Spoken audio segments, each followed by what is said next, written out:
என்னது டைம் இல்லையா? ஃபோன் பேச டைம் இல்ல, ஃபேமிலி டின்னர் டைம் இல்ல, ஷாப்பிங் டேட்டிங் மீட்டிங் எதுக்கும் டைம் இல்ல. Make time. Take that holiday. GT Holiday. GT Holidays, South India's #1 travel brand. Delhi சட்டமன்ற தேர்தல் இப்போ வந்துட்டு இருக்கக்கூடிய செய்திகளின் அடிப்படையில் பார்த்தோம் அப்படின்னா that is a direct fight between Aam Aadmi and BJP. Congress வந்து பெரிய அளவுக்கு வந்து சீன்லையும் இல்லை, களத்துலையும் வந்து இல்லை அப்படிங்கிற அளவுக்கு தான் வந்து சொல்லப்படுது. ரிசல்ட் உங்களால் அனுமானிக்க முடியுதா? போன தேர்தலில் பிஜேபி 8 தொகுதியில் ஜெயிச்சது, ஆம் ஆத்மி 62, மொத்த தொகுதிகள் 70, மெஜாரிட்டிக்கு தேவை 36. அதுக்கு முந்தின சட்டப்பேரவை தேர்தலில் 67 ஆம் ஆத்மி. காங்கிரஸ் கடந்த 2 சட்டப்பேரவை தேர்தலும் பெற்றது 0. இந்த தடவை 0 பெறும். அதன் மூலமாக தோல்வி அடையறதுல 0 பெறுவதில் அது ஹேட்ரிக் அடிக்கும். 26ஆம் தேதி அவர் வந்து திடீர்னு அவசர பிரஸ் மீட் ஒன்று கூட்டினார். அதுல கேஜ்ரிவால் பேசுகிறப்போ யமுனை நதியில் அருகில் இருக்கக்கூடிய ஹரியானாவின் பிஜேபி அரசு விஷத்தை கலந்து டெல்லி வாசிகளை கொல்ல பார்க்கிறது ரொம்ப பெரிய ஒரு அபாண்டமான ஒரு குற்றச்சாட்டை அவர் சுமத்தினார். உடனே அது சம்பந்தமாக புகார்லாம் போச்சு. இப்போ எலெக்ஷன் கமிஷன் வந்து டெட்லைன் கொடுத்து இத்தனாம் தேதி நைட்டு 8 மணிக்குள்ள நீங்கள் சொன்னதை நீங்கள் நிரூபிக்கணும், அப்படி இல்லைன்னா நாங்கள் வந்து எஃப்ஐஆர் போடுவோம். அந்த எஃப்ஐஆர் போட்டு நாளைக்கு அவரை தூக்கி உள்ள வச்சா 3 வருஷம் சிறை தண்டனை கிடைக்கும். கேஜ்ரிவால் மீதான அதிருப்தி வர்சஸ் கேஜ்ரிவாலின் இலவசங்கள் அப்படிங்கிறதா தான் இருக்கு. அதிருப்தி வர்சஸ் இலவசம் அப்படித்தான் இருந்தது. இப்போ அந்த இலவசத்துக்கு கவுண்டர் கொடுக்கக்கூடிய அளவுக்கு பிஜேபி அள்ளி அரைச்சிருக்காங்க. இந்த அளவுக்கு இலவசங்களை கொடுத்த ஒரு பிஜேபியுடைய தேர்தல் அறிக்கை நீங்க பார்த்திருக்க முடியாது. கேஜ்ரிவால் மீதான அதிருப்தி, அந்த அதிருப்திக்கு என்ன காரணம்? அவர் சொன்ன எதையுமே டெல்லியில செய்யல. டெல்லியை வந்து லண்டனை போல் பாரிஸை போல் ஆக்குவேன் அப்படின்னாரு. இப்போ மக்கள் சொல்றாங்க நீங்க அப்படிலாம் ஆக்கவே வேண்டாம், டெல்லியை ஆக்கியிருக்கலாமே. லாஸ்ட் வீக் யோகி ஆதித்யநாத் அங்க பிரச்சாரத்துக்கு வந்தார். மோடியை காட்டில அதிக பிரச்சார கூட்டங்கள்ல யோகி கலந்து கொண்டிருக்கிறார். அதுல யோகி பேசுறப்ப சொல்றாரு, பிரயாகராஜில் கும்பமேளா நடந்துகிட்டு இருக்கு என்னுடைய மாநிலத்தில். நான் வந்து இந்த 3 நதிகள் சங்கமிக்கக்கூடிய அந்த இடத்துல நானும் என் அமைச்சரவை சகாக்களும் முங்கி எழுந்தோம். இதே போல டெல்லியில் ஓடக்கூடிய யமுனை நதியில் அரவிந்த் கெஜ்ரிவாலும் அவருடைய அமைச்சரவை சகாக்களும் முங்கி எழ முடியுமா? அவ்வளவு மாசம் சாக்கடை மாதிரி இருக்கு. அரவிந்த் கெஜ்ரிவால் திணறிக்கொண்டு இருக்கிறாங்கிறது அவருடைய பேச்சுகள்லேருந்தும் அவங்க கட்சியினர்கிட்டருந்துமே தெரிய வருகிறது. எல்லாத்துக்கும் மேலே ஒரு ஆச்சரியமான விஷயம் இப்போ நமக்கு கிடைக்க வருது. என்னன்னா, புதுடெல்லி தொகுதியில் அரவிந்த் கெஜ்ரிவாலே ஜெயிப்பாரா என்பது சந்தேகம். காங்கிரஸ் ஜெயிக்கணும், காங்கிரஸ் கூடுதலாக வாக்குகளை பெறணும்னு ஆசைப்படுறாங்க. ஆனால் காங்கிரஸ் உயர்நிலை தலைவர்கள் காங்கிரஸ் ஜெயிக்கிறதோ இல்லையோ பிஜேபி தோற்க வேண்டும் என்று ஆசைப்படுகிறார். ஆதன் நேயர்களுக்கு அன்பு வணக்கம். இன்றைய சிறப்பு நேர்காணலில் நம்முடன் இணைந்திருக்கிறார் மூத்த பத்திரிகையாளர் கோலாலர் ஸ்ரீனிவாஸ் அவர்கள். வணக்கம் சார். வணக்கம். டெல்லி சட்டமன்ற தேர்தல் இப்போ வந்துட்டு இருக்கக்கூடிய செய்திகளின் அடிப்படையில் பார்த்தோம் அப்படின்னா that is a direct fight between Aam Aadmi and BJP. இதுதான் வந்து சொல்லப்படுது. காங்கிரஸ் வந்து பெரிய அளவுக்கு வந்து சீன்லையும் இல்லை, களத்துலையும் வந்து இல்லை அப்படிங்கிற அளவுக்கு தான் வந்து சொல்லப்படுது. இப்போ இந்த டெல்லி சட்டமன்ற தேர்தல் அப்படிங்கிறது அந்த மாநிலத்தை தாண்டி இதுக்கான இம்பார்ட்டன்ஸ் அப்படிங்கிறது என்ன? ரெண்டாவது, இப்போ போயிட்டு இருக்க அந்த எலெக்ஷன் கேம்பெயின் உள்ளிட்ட இந்த விஷயம் எல்லாத்தையுமே வந்து வச்சு பார்க்கும்போது ரிசல்ட் உங்களால் அனுமானிக்க முடியுதா? ரிசல்ட் ஓரளவுக்கு அனுமானிக்கலாம். எப்படி அப்படின்னா, கடந்த 2 சட்டப்பேரவை தேர்தல் எடுத்துப்போம். போன தேர்தலில் பிஜேபி 8 தொகுதியில் ஜெயிச்சது, ஆம் ஆத்மி 62, மொத்த தொகுதிகள் 70, மெஜாரிட்டிக்கு தேவை 36. ஸோ 62-8. அதுக்கு முந்தின சட்டப்பேரவை தேர்தலில் 67 ஆம் ஆத்மி, மீதி இருக்கிற 3 பிஜேபி. காங்கிரஸ் கடந்த 2 சட்டப்பேரவை தேர்தலும் பெற்றது 0. இந்த தடவை 0 பெறும். அதன் மூலமாக தோல்வி அடையறதுல 0 பெறுவதில் அது ஹேட்ரிக் அடிக்கும். அதை நம்ம எதிர்பார்க்கலாம், இப்போவே எதிர்பார்க்கலாம். ஓகே, அதை தாண்டி ரிசல்ட்டுன்னு இப்போ நம்ம கேட்டால் அனுமானிக்க முடியுமான்னு கேட்டதுக்கு என்னென்னா, இப்போ கடந்த 2 தேர்தல்கள் நடந்தது போல் ஆம் ஆத்மிக்கு ஸ்வீப் இருக்காது. 62, 67 அப்படிலாம் போகவே முடியாது. அது வந்து மெஜாரிட்டியை தொடுவதற்கு திணறும், ரொம்ப டஃப். இது ஒன்று. கடந்த தேர்தல்களில் போல பிஜேபியும் சிங்கிள் டிஜிட்டில் நிற்காது, அதுவும் மெஜாரிட்டியை நோக்கி நகரும். ஸோ இந்த 2 பேருக்கு இடையில இந்த 36ங்கிற மேஜிக் நம்பரை தொடர்றதுக்கு மிகப்பெரிய போட்டி இருக்கும். யாருக்கு வேண்டுமானாலும் சாதகமாக கை மாறலாம். ஆனால் இன்னைக்கு இருக்கிற சூழ்நிலையில் பிஜேபிக்கு ஒரு எட்ஜ் ஓவர் இருக்குன்னு நம்ம கேள்விப்படுறோம். ஏன்னா சில இது பதற்றத்தில் ரொம்ப தவறாக கடைசி நிமிஷத்தில் கேஜ்ரிவால் பேசி அது எதிர்மறையான விளைவுகளை டெல்லி முழுக்க உருவாக்கியிருக்கு அப்படின்னு நம்ம கேள்விப்படுறோம். ஒரு உதாரணத்துக்கு சொல்கிறது அப்படின்னா 26ஆம் தேதி அவர் திடீர்னு அவசர ப்ரெஸ் மீட்னு ஒன்று கூட்டினார். அதில் கேஜ்ரிவால் பேசுகிறப்போ யமுனை நதியில் அருகில் இருக்கக்கூடிய ஹரியானாவின் பிஜேபி அரசு விஷத்தை கலந்து டெல்லி வாசிகளை கொல்ல பார்க்கிறதுன்னார். ரொம்ப பெரிய ஒரு அபாண்டமான ஒரு குற்றச்சாட்டை அவர் சுமத்தினார். உடனே அது சம்மந்தமாக புகார்லாம் போச்சு. இப்போ எலெக்ஷன் கமிஷன் டெட்லைன் கொடுத்து இத்தனாம் தேதி நைட்டு 8 மணிக்குள்ளே நீங்கள் சொன்னதை நீங்கள் நிரூபிக்கணும், அப்படி இல்லைன்னா நாங்கள் எஃப்ஐஆர் போடுவோம். அந்த எஃப்ஐஆர் போட்டு நாளைக்கு அவரை தூக்கி உள்ளே வச்சா 3 வருஷம் சிறை தண்டனை கிடைக்கும். அந்த மாதிரியான ஒரு நடவடிக்கை எடுப்பதும் இப்போ நேற்றைக்கு அவர் அதுக்கு விளக்கம் கொடுத்துருக்கிறார். அந்த விளக்கத்தில் அவர் என்ன சொல்லியிருக்காருன்னா, ஒரு கொல்லக்கூடிய நஞ்சை உருவாக்கக்கூடிய அளவுக்கு மாசு அங்கே கலந்துருக்குங்கிறது தான் நான் சொல்லியிருக்கேன். அதை தடுப்பதற்கு ஹரியானா கவர்மெண்ட் எந்த முயற்சியும் எடுக்கலை, அதை அனுமதித்து இருக்கிறது, அதைத்தான் நான் அப்படி சொன்னேன் அப்படின்னு சொல்லி அவர் சொல்லியிருக்கார். அது ஹரியானா கவர்மெண்ட்டினுடைய அந்த நீர்வளத்துறை அவங்க கொடுத்துருக்கக்கூடிய அந்த நீரில் அமோனியா அளவு எவ்வளோ கலந்துருக்கு அப்படின்னு ஒரு அறிக்கை ஒன்று கொடுத்துருந்தோம்.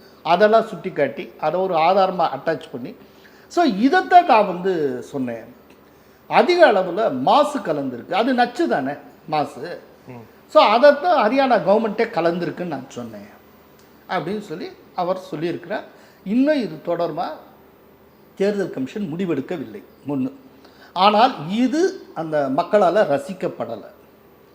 பெருமளவு அதிருப்தி, ரொம்ப தரந்தாழ்ந்து ரொம்ப கீழே ரொம்ப அசிங்கமாக பேசியிருக்காரு அப்படின்னு நினைக்கிறாங்க. அது ஒன்று. ரெண்டாவது, நான் கேள்விப்பட்ட வரையில் கேஜ்ரிவாலுடைய ஒரு மிக முக்கியமான ஒரு முதுகெலும்பு போல இருந்த ஒரு முக்கியமான சமூகம் தலித்துகளில் வால்மீகி சமூகம் இருக்கு. இந்த வால்மீகி சமூகம் முழுக்க முழுக்க அப்படியே பிஜேபி பக்கம் மாறி இருக்கு. அதுக்கு எதுவும் ஆக்சுவலாக அது என்னன்னா, இப்போ ஸ்வச் பாரத்னு மோடி ஆரம்பித்ததே அந்த வால்மீகி சமூகத்தில் இருக்கக்கூடிய காலனியில் அங்கே இருக்க கோயிலேருந்து ஆரம்பித்தார். அப்போலேருந்தே பிஜேபியினர் அந்த பகுதியில் தொடர்ந்து ஒர்க் பண்ணிக்கிட்டே இருந்தாங்க, தொடர்ந்து அவங்களோட ஒரு இன்ட்ராக்ஷனில் இருந்தாங்க. இன்னொன்று என்னென்னா, அங்கே சொல்லக்கூடிய இப்போ நேரில் போன ஒரு சில நண்பர்கள், பத்திரிகையாளர்கள், என்னோட ஃப்ரெண்ட்ஸ் எல்லாம் போயிட்டு வந்தது. அவங்க சொல்லக்கூடிய ஒரு முக்கியமான காரணம், இது வரைக்கும் இவர் பர்வேஷ் சிங் வர்மா எங்கள் காலனிக்கு, அதாவது பிஜேபி சார்பில் போட்டியிடுகிறார், 3 தடவை வந்துட்டார். ஆனால் கேஜ்ரிவால் ஒரு தடவை கூட வரல.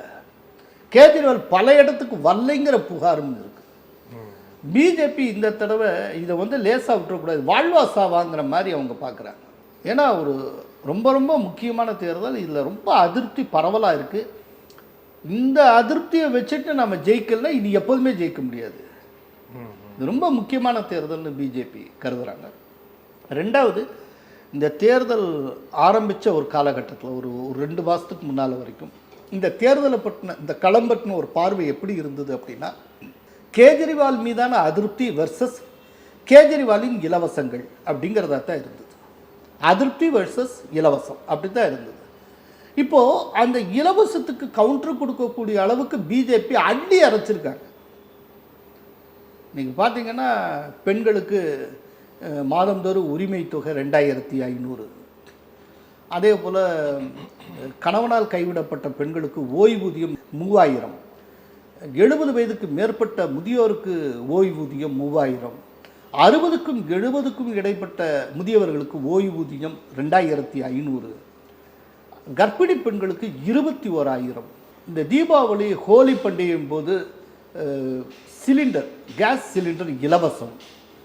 அதுக்கப்புறம் ரெகுலராக இந்த குடிசை பகுதியில் இந்த வறுமை கோட்டு கீழே இருக்கக்கூடிய பெண்களுக்கு கேஸ் சிலிண்டருக்கான மானியம் 500.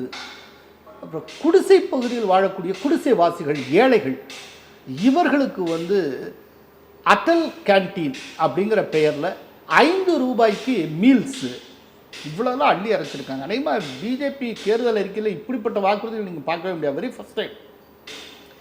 அதாவது எது கேஜ்ரிவால்கிட்ட பலமாக இருக்கோ அந்த பலத்துக்கு நம்ம ஈக்குவலாக கவுண்டர் பண்ணுறது.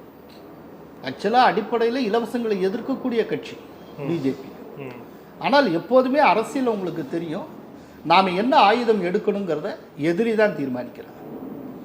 ஒரு எதிரி வந்து இலவசத்தை நம்பியே தன்னுடைய அரசியல் பயணத்தை நடத்துவார்னா அப்போ கவுண்டருக்கும் இலவசங்களை தான் நம்ம எடுத்தாக வேண்டியது. அதை வச்சுருக்காங்க. இந்த அளவுக்கு இலவசங்களை கொடுத்த ஒரு பிஜேபியுடைய தேர்தல் அறிக்கை நீங்கள் பார்த்துருக்க முடியாது.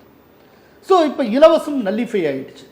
இலவசத்தை நம்பிட்டு இருந்தார் கேஜ்ரிவால், அதை கவுண்டர் கொடுத்து இப்போ நல்லிஃபை பண்ணிட்டாங்க. இப்போ கேஜ்ரிவால் வந்து பதற்றத்தில் இருக்கிறார். இப்போ என்ன பண்ணுறதுன்னு தெரியல. அதுக்கு அடுத்தாப்புல தான் இப்படி ஒரு அலிகேஷன், விஷம் வச்சு கொல்ல பார்க்குறாங்க அப்படின்னு. ரொம்ப மோசமான ஒரு இது. இந்த மாதிரியெல்லாம் சொன்னால் மக்கள் எப்போதுமே ரசிக்க மாட்டாங்க. இல்லை, ஆனால் இப்போ சமீபத்திய தேர்தல் உதாரணத்தின்படி பார்த்தோம் அப்படின்னா அந்த மக்கள் வந்து நாடாளுமன்றத்துக்கு ஒரு கட்சி, அதே மாதிரி வந்து சட்டமன்றத்துக்கு ஒரு கட்சி, இந்த வகையில் தான் வந்து ஓட்டு போட்டு நாடாளுமன்றத்துக்கு ஒரு கட்சி, கடந்த சட்டமன்றத்துக்கு இன்னொரு கட்சி ஆட்சிக்கு வரும். இந்த செயின் இந்த தடவை பிரேக் ஆகும்னு நினைக்கிறேன். இப்போ தமிழ்நாட்டில் எம்ஜிஆருடைய மறைவுக்கு பின்னால் ஒன்று இருந்தது தெரியுமா? டிஎம்கே ஆட்சிக்கு வரும், அப்புறம் ஏடிஎம்கே, டிஎம்கே ஆட்சிக்கு வரும், இப்படியே வந்துட்டு இருந்தது. நினைவில் இருக்க? ஆமாம். 2016 ஜெயலலிதா அது பிரேக் பண்ணாங்க. அதே போல் அங்கே பிரேக் ஆகும்னு நினைக்கிறேன்.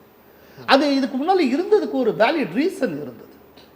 இப்போ மக்களவை தேர்தலில் யார் பிரதமர் அப்படிங்கிறதுக்கான ஒரு ஃபேஸ் பிஜேபி சைடில் இருந்தது, மோடின்னு தெரியும். ஆம் ஆத்மி பக்கம் அதுக்கு ஆள் கிடையாது. அதே நேரத்தில் சட்டப்பேரவை தேர்தல் வர்றப்போ யார் முதல்வர் அப்படிங்கிறதுக்கு ஆம் ஆத்மிகிட்ட பதில் இருந்தது, பிஜேபிகிட்ட பதில் இல்லை. இந்த தடவை பர்வேஷ் சிங் வர்மாவை ரொம்ப தீவிரமாக ஒரு சிஎம் கேண்டிடேட் போல ப்ரொஜெக்ட் பண்ணிட்டு வராங்க. அனௌன்ஸ் பண்ணலை, ஆனால் எல்லாருக்கும் இப்போ அந்த ஒரு யூகம் வந்துருச்சு. அநேகமாக வர்மா தான் ஜெயிச்சா அவர் தான் வருவார் அப்படிங்கிற லெவலுக்கு ஒரு யூகம் செட் ஆயிடுச்சு. அதோடு மட்டும் இல்லை, இப்போ ரீசண்டாக ராஜஸ்தான், மத்திய பிரதேஷ், சத்தீஸ்கர் இதிலெல்லாம் போட்டியிட்ட பிஜேபி முதல்வர் வேட்பாளரை அறிவிக்காமல் தான் களம் கண்டது, வென்றது. அதனால இந்த தடவை யார் முதல்வர் அப்படிங்கிறத காட்டிலும் மற்ற விஷயங்கள், குறிப்பாக கேஜ்ரிவால் மீதான அதிருப்தி. அந்த அதிருப்திக்கு என்ன காரணம்? அவர் சொன்ன எதையுமே டெல்லியில் செய்யலை. டெல்லியை வந்து லண்டனை போல் பாரிஸை போல் ஆக்குவேன் அப்படின்னாரு. இப்போ மக்கள் சொல்கிறாங்க, நீங்கள் அப்படிலாம் ஆக்கவே வேண்டாமியா, டெல்லியை ஆக்கியிருக்கலாமே. அதுவே இல்லையே. எங்கே பார்த்தாலும் தண்ணி ஃபுல்லாக கண்டாமினேட்டட் வாட்டர், ஒரே குப்பையாக இருக்குது. அந்த குப்பையை அள்ளுறதுக்கு ஆள் கிடையாது. மொஹல்லா கிளினிக்னு சொன்னாங்க, டாக்டர் கிடையாது, மருந்து கிடையாது. அதே போல் இந்த ஆர்ஓ சிஸ்டம் ஒவ்வொருத்தர் வீட்லேயும் போட்டு தெரிஞ்சு சொல்லி மாதத்துக்கு 30 ரூபா வாங்கிட்டு போட்டு கொடுத்தாங்க. அதை திரினா கருப்பு கலரில் தண்ணி வருது, மஞ்சள் கலரில் தண்ணி வருது. இந்த அவலம் எல்லாமே சுட்டி காட்டப்படுகிறது. இப்போது லாஸ்ட் வீக்கு யோகி ஆதித்யநாத் அங்கே பிரச்சாரத்துக்கு வந்தார். இந்த தடவை பார்த்திங்கன்னா டெல்லியில் மோடியை காட்டில் அதிக பிரச்சார கூட்டங்களில் யோகி கலந்து கொண்டு இருக்கிறார். அதில் யோகி பேசுகிறப்ப சொல்கிறாரு, பிரயாகராஜில் கும்பமேளா நடந்துக்கிட்டு இருக்கு என்னுடைய மாநிலத்தில். நான் வந்து இந்த 3 நதிகள் சங்கமிக்கக்கூடிய அந்த இடத்துல நானும் என் அமைச்சரவை சகாக்களும் முங்கி எழுந்தோம். இதே போல் டெல்லியில் ஓடக்கூடிய யமுனை நதியில் அரவிந்த் கெஜ்ரிவாலும் அவருடைய அமைச்சரவை சகாக்களும் முங்கி எழ முடியுமா அப்படின்னு கேட்டார். எல்லாம் அவ்வளவு மாசு, சாக்கடை மாதிரி இருக்கு. யமுனைங்கிறது எப்படிப்பட்ட ஒரு நதி, அது ஒன்றுமே செய்யலை, அப்படியே இவ்வளவு குப்பையாவா வச்சுருப்பீங்க. ஆனால் நீங்கள் ப்ராமிஸ் பண்ணீங்க, ஒன்றுமே செய்யலையே. இப்போது வழக்கமான அவருடைய அந்த பழைய உத்திக்கு திரும்புகிறார். இப்போது ஆரம்பத்தில் இலவசத்தை நம்பி இருந்தவர் இப்போ வந்து அதையெல்லாம் கைவிட்டுட்டு இப்போ திரும்ப இந்துக்களை டிவைட் பண்ணலாமான்னு பார்க்குறாரு. பார்த்து அவர் வந்து இப்போ ரீசெண்டாக ஒன்று செஞ்சுருக்காரு. என்னென்னா, ஆம் ஆத்மியுடைய ஒரு கிளை அமைப்பாக சனாதன சமிதி அப்படிங்கிற ஒன்று ஆரம்பிச்சிருக்காரு. சாதுக்கள், மகந்த் எல்லாத்தையும் வச்சு அதன் மூலமாக இந்துக்களுடைய ஓட்டுகளை ஸ்ப்ளிட் பண்ண முடியுமா? போன தடவை வந்து அவர் ஹனுமன் சாலிசா பாடிட்டு வந்தார். இப்போ திரும்பவும் அதே செய்ய முடியாது. தேர்தலுக்கு தேர்தல் வெரைட்டி காட்டுவார். இந்த தடவை சனாதன சமிதி அப்படிங்கிறத ஒரு கட்சியுடைய இந்த இளைஞர் அணி, மகளிர் அணி இருக்குல்ல, அது போல் இது சனாதன அணி. அந்த கட்சியின் சார்பிலே கட்சியின் ஒரு அணியை உருவாக்கி இருக்கிறார். இப்படியெல்லாம் இந்த இடத்தை நோக்கி அவர் நகர்ந்து கொண்டிருக்கிறார். அதனால நிஜமாகவே அரவிந்த் கெஜ்ரிவால் திணறிக் கொண்டு இருக்கிறாங்கிறது அவருடைய பேச்சுகள்லேருந்தும் அவங்க கட்சியினர்கிட்டருந்துமே தெரிய வருகிறது. எல்லாத்துக்கும் மேலே ஒரு ஆச்சரியமான விஷயம் இப்போ நமக்கு கிடைக்க வருது. என்னென்னா, புதுடெல்லி தொகுதியில் அரவிந்த் கெஜ்ரிவாலே ஜெயிப்பாரா என்பது சந்தேகம் அப்படிங்கிறது. ஏன்னா அவரை எதிர்த்து பர்வேஷ் சிங் வர்மா நிற்கிறார். இந்த 2 பேரையும் எதிர்த்து ஷீலா தீக்ஷித்துடைய மகன் சந்தீப் தீக்ஷித் நிற்கிறார். ஸோ புதுடெல்லி தொகுதிக்கிறது பெரிய ஹெவி வெயிட்ஸ் 3 பேர் மோதுறாங்க. இதில் கெஜ்ரிவால் ஜெயிப்பாரா அப்படிங்கிறது ரொம்ப டவுட்டுங்கிறாங்க. இன்னொன்று, காங்கிரஸ் ஜெயிக்காது, ஆனால் முன்னை காட்டிலும் அதிகமாக வாக்குகளை பெற்றால் அது கூடுதலாக பெறுகிற வாக்குகள் நிச்சயமாக ஆம் ஆத்மியுடைய வாக்குகளாகத்தான் இருக்கும். ஏன்னா இன்றைய ஆம் ஆத்மியின் வாக்குகள் என்பது கடந்த காலத்தில் காங்கிரஸின் வாக்குகளாக இருந்தது. போன தேர்தலில் 4.5% வாங்கிச்சு காங்கிரஸ். இந்த தடவை 7-8% வாங்கினா 4% கூட வாங்குறாங்கன்னா அந்த 4% ஆம் ஆத்மி இழந்திருக்கிறது என்று பொருள். ஸோ இப்போ கூடுதலாக காங்கிரஸ் வாங்கிறதன் மூலமாக காங்கிரஸ் எந்த தொகுதியும் ஜெயிச்சிட போகிறது இல்லை. ஆனால் கூடுதல் வாக்குகளை பெற்றோம்னு சொல்லிக்கலாம். ஆனால் அது ஆம் ஆத்மி தலையில் விடும். 4% குறைஞ்சது அப்படின்னா ஆம் ஆத்மி நிச்சயமாக சொல்கிற மெஜாரிட்டிக்கு வரவே வராது. அதனால காங்கிரஸும் கிட்டத்தட்ட இதில் காங்கிரஸில் ஒரு 2 விதமான நிலைப்பாடு இருக்குது. காங்கிரஸினுடைய second line leaders, third line leaders எப்படியாவது காங்கிரஸ் கட்சியை காப்பாற்றணும், முன்ன காட்டில் ஓட்டு வாங்கணும், முடிஞ்சால் ஜெயிக்க முடியுதான்னு கூட பார்க்கணும் அப்படி ரொம்ப தீவிரமாக களமாடுறாங்க. சந்தீப் தீக்ஷித்லாம் அவ்வளோ உற்சாகமாக வேலை பார்க்குறாரு. ஹரியானா மாநிலத்தை பற்றி விஷம் கலக்கிறாங்கன்னு அப்படி அவர் சொன்னப்போ சந்தீப் தீக்ஷித் தான் முதல்ல பிஜேபிக்கு ஆலோசனை சொல்கிறாரு.